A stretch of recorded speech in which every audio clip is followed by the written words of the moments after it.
Patient రచన doctor N Gopi. రోగి చెప్పినట్టు వినడు. గత వర్తమానాల మధ్య ఊగిసలాడుతుంటాడు. బహుశా లోపల బాధతో పాటు అంతులేని దుఃఖం కూడా ఉంటుందేమో. నీ కర్తవ్యమంతా ఇక్కడే ఉంది. ఓర్మి, సబూరి, శ్రద్ధలు ఉంటే అలసట అనిపించదు. ఈ దీపికను వెలిగించడానికి బోలెడంత ఓపిక కావాలి. తలచుకో, అతనికెంత రుణపడ్డావో.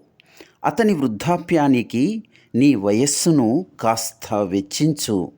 ప్రేమ అనే పెద్ద మాట ఎందుకు గాని, కనీసం బాధ్యతను గుర్తెరగాలి. నీకు ముసలితనం రాక మానదు. నీ పిల్లలు గమనిస్తుంటారు.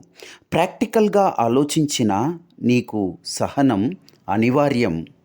విసుగు రావచ్చు, కానీ విసనకర్రతో దానిని జోకొట్టాలి. ప్రవక్తలు చెప్పిన సూక్తులను స్మరించాలి. అవి ఒట్టి నీళ్లు కాదు. ఆ వెచ్చని కన్నీళ్లు అగ్నిపర్వతాల్లో కాగివచ్చాయి. వాటిని కళ్ళకద్దుకోవాలి. నాయనా, పరస్పర రుణాలు భూమ్యాకర్షణ శక్తి లాంటివి. నీకది పరీక్ష, పవిత్రమైన దీక్ష. రోగి ఒకప్పటి త్యాగి, నేడు జాజ్వల్యమానంగా వెలుగుతున్న విరాగి.